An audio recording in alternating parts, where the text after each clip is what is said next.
Et effectivement, est-ce que tu peux observer dans ce que ça te fait vivre cette notion d'effort?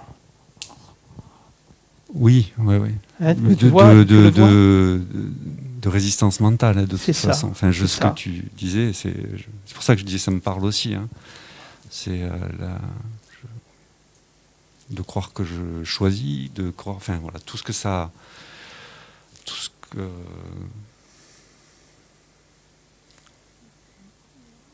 que je n'accueille pas, qui me fait faire des efforts, quoi.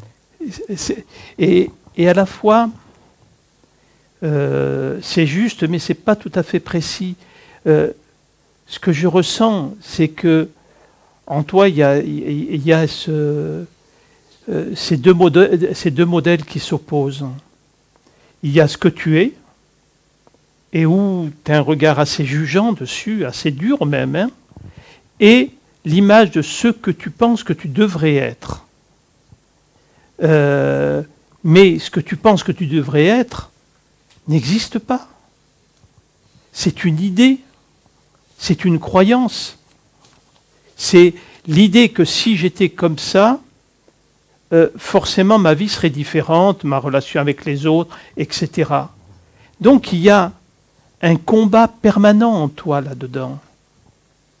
Tandis que ce que nous sommes véritablement, dans les moindres détails, même dans nos zones d'ombre, c'est ce que la conscience a choisi pour venir vivre exactement ce qu'elle a besoin de vivre.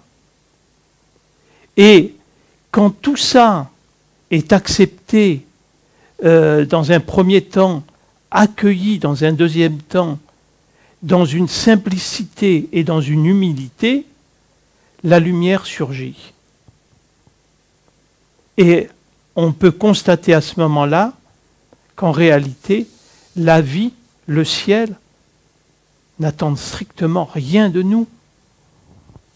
Qu'est-ce qu'ils pourraient attendre qu'ils ne nous ont pas donné? Qu'est-ce que le divin pourrait attendre de nous qu'il ne nous a pas donné? Rien. Il ne demande simplement, du moins, il ne demande même pas. C'est une invitation, l'incarnation, à venir rayonner la divinité qui est en nous. Alors, quand je dis rayonner la divinité, c'est pas transcendant, c'est juste ouvrir son cœur, observer la vie dans son côté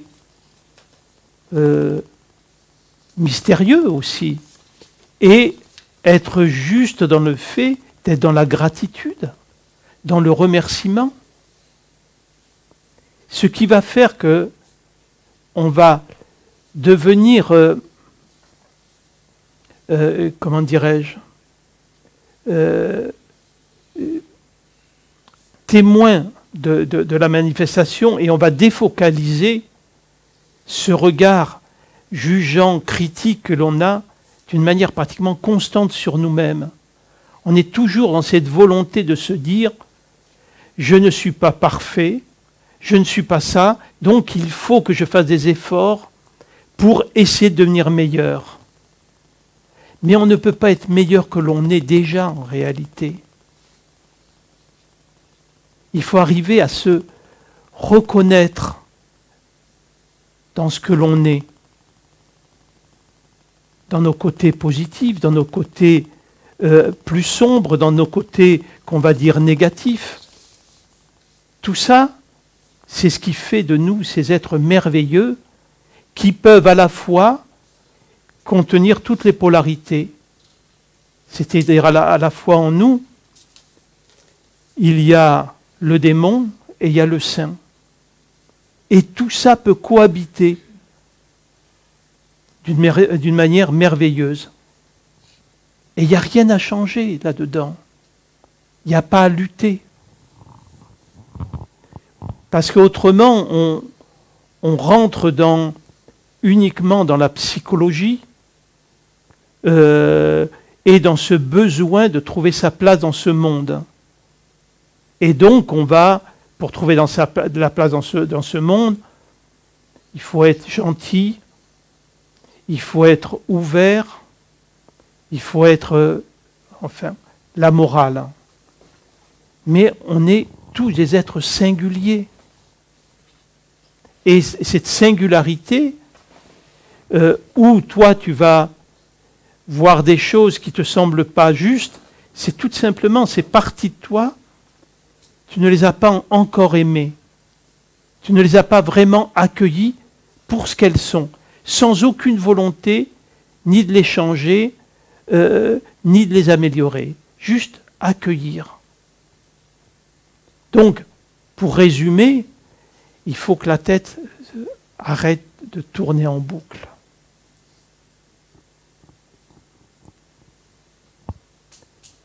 Tu vois,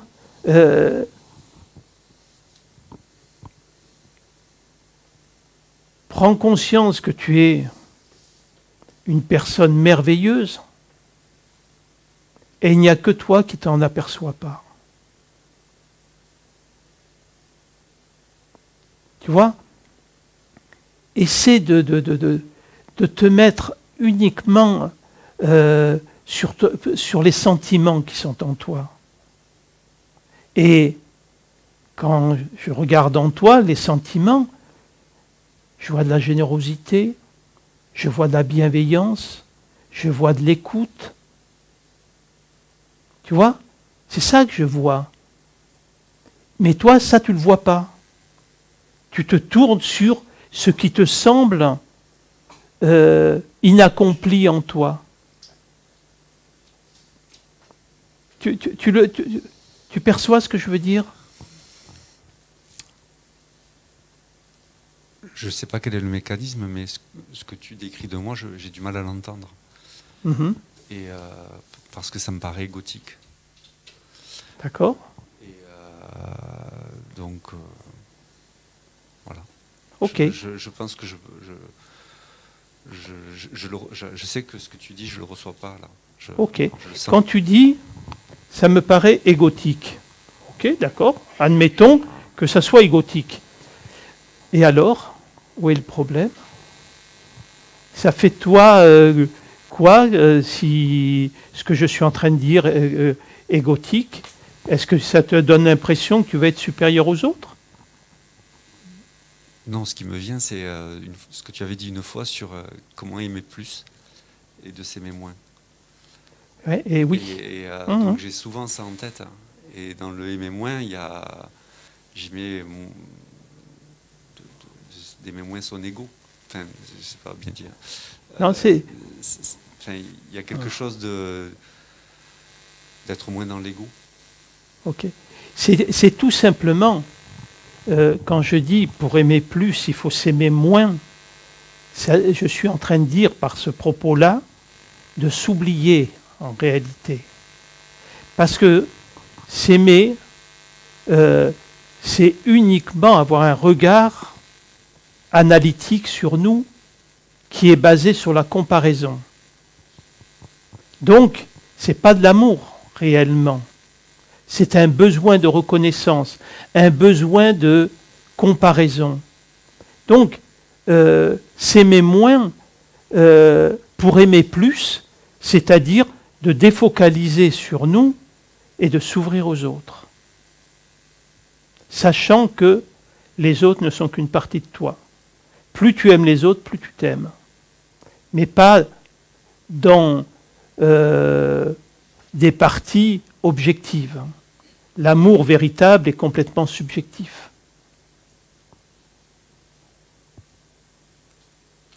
Ok? J'aimerais que tu puisses me dire qu'est-ce que c'est avoir un gros ego. De penser avant tout, de se prendre pour le centre, enfin de penser avant tout à soi, quoi, de ne pas trop calculer les autres. Ok. Et pourquoi? Pourquoi dans l'ego, on va penser principalement à soi, à ses besoins, etc., tout ça. Qu'est-ce qui amène ça en réalité? Moi, je crois que c'est pour me protéger. Je sens des fois les barrières que je mets. Je crois que c'est pour me protéger. Ah, d'accord. Mais je ne sais pas trop de quoi. Ok, d'accord, on est d'accord. Donc, c'est pas que tu as un très gros ego, mais tu as un système de protection très fort. Je crois, oui. D'accord. Et tu te protèges, selon toi, hein, de quoi en réalité? Par exemple, si quelqu'un vient vers toi avec de l'amour, avec de la bienveillance, comment tu te sens? Oh, j'y crois pas trop de toute façon, et puis ça peut s'arrêter en général, je pense que ça peut s'arrêter à tout moment, donc je suis très méfiant par rapport à ça. Je le prendrais bien, je l'accueillerais bien, sauf que je suis très méfiant, oui. Souvent j'y crois pas en fait. Bien sûr, et pourquoi? Je crois que je pense vraiment que je ne le mérite pas. Voilà, c'est tout. C'est uniquement ça. À partir, et je te remercie pour ton honnêteté, parce que c'est juste. Je veux dire, quelqu'un qui n'arrive pas à trouver la lumière en lui, c'est-à-dire à comprendre que nous sommes avant tout des êtres divins, où notre vraie nature n'est qu'amour, si on est basé uniquement sur notre jeu personnel, donc qu'on n'est pas dans cette capacité de reconnaître les personnes merveilleuses que nous sommes, on ne peut pas le recevoir de l'autre si on n'y croit pas. Si tu ne crois pas que tu es une belle personne, si l'autre te le dit, tu dis non, c'est pas vrai, je le saurai d'abord. Et à partir de là, tu vas créer effectivement cette protection. C'est-à-dire à la fois, tu vas être dans cette attente de reconnaissance, et à la fois, tu vas la refuser parce que tu n'y crois pas. Ce qui signifie que tant que tu ne reconnais pas ta véritable nature en réalité, et on ne peut la reconnaître que dans la présence silencieuse en fait, hein, que quand on va au cœur de soi, et c'est à cet endroit-là que la rencontre alchimique avec notre moi supérieur peut se faire. Et quand la rencontre se fait, on voit toute l'illusion que l'on a sur la croyance de la personne que nous sommes. Et à ce moment-là, effectivement, il y a quelque chose de plus universel qui va s'ouvrir. Okay. Donc, quand on n'y est pas encore, hein, et c'est pas grave. Mais simplement, c'est de faire preuve, je dirais, de simplicité, d'humilité, d'honnêteté. C'est-à-dire que la difficulté de l'ego, c'est qu'il ne se donne pas de valeur, du moins, il se dévalorise par rapport aux autres, mais il n'accepte pas cette dévalorisation. Donc, très souvent, il y a surcompensation par le pouvoir, par l'action. L'ego, il se dit, je ne suis pas quelqu'un qui a de la valeur, donc, si je veux être aimé, je dois me donner de la valeur par ce que je fais. Et c'est pour ça qu'on voit ce monde tel qu'il est. Tandis que, si on joue le jeu véritablement, c'est-à-dire que l'ego, il me dit, j'ai pas de valeur. Ok, j'ai pas de valeur. J'accepte de ne pas avoir de valeur. J'accepte d'être rien du tout. Étonnamment, dans cette résilience, on va trouver la lumière. Parce que, très souvent dans les démarches spirituelles, on est là, on prie le bon Dieu, les saints, le ciel, pour qu'il nous accorde plein de choses, etc. Mais on a été exaucé, c'est-à-dire que on nous a permis de nous incarner. En plus, on nous a permis d'avoir un corps qui fait partie d'une histoire, qui va correspondre exactement à nos besoins. Donc le ciel, il ne va pas nous aider. le divin, il est passif dans la manifestation. Quand on prie et qu'on pense être exaucé, c'est uniquement que l'on a connecté notre moi supérieur et que l'on a créé quelque chose qui vient vibratoirement se modifier. Mais ça fait partie aussi du plan. Donc, la transformation, si on peut dire, elle se fait non pas par le haut, mais elle se fait par le bas. C'est-à-dire de pouvoir aller au fond de nos réalités, au fond de nos souffrances. Et on découvre, en réalité, ce n'est que du brouillard, que de l'illusion. Et au fond, la lumière s'ouvre. On le retrouve partout dans notre société. Un enfant, si on prend un enfant qui est en souffrance, si on lui donne de l'amour, de la bienveillance, il y a réparation. Et en nous, c'est de la même chose. En développement personnel, on parle beaucoup de l'enfant intérieur. Bon, c'est une notion, bon bref. C'est-à-dire qu'on parle de cet endroit en nous où la souffrance ne s'est pas libérée et d'aller aimer ça. C'est une démarche, c'est pas mal, c'est aller mettre de la lumière dans nos ténèbres pour s'apercevoir qu'en réalité, il n'y a pas de ténèbres en nous. Il n'y a que de la souffrance. Et la souffrance, c'est quoi? Le sentiment de ne pas s'être senti suffisamment aimé. Tout tourne autour de ça. La nature profonde de l'être humain, c'est aimer et être aimé. On recherche tout ça. Pourquoi? Parce que c'est notre nature profonde. Si nous étions bien dans la colère, dans la souffrance, ça signifierait que c'est notre propre nature. Mais on aspire tous à la paix, tous à la lumière, parce que c'est ce que nous sommes. Et le problème, comme Rodolphe le disait tout à l'heure, il est dans l'effort pour aller vers ça. Et l'effort, en réalité, ne fait que nous en éloigner. Il y a juste de s'abandonner.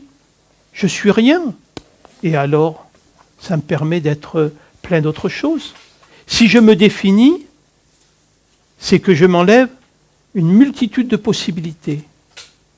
Je suis à la fois rien et je suis tout.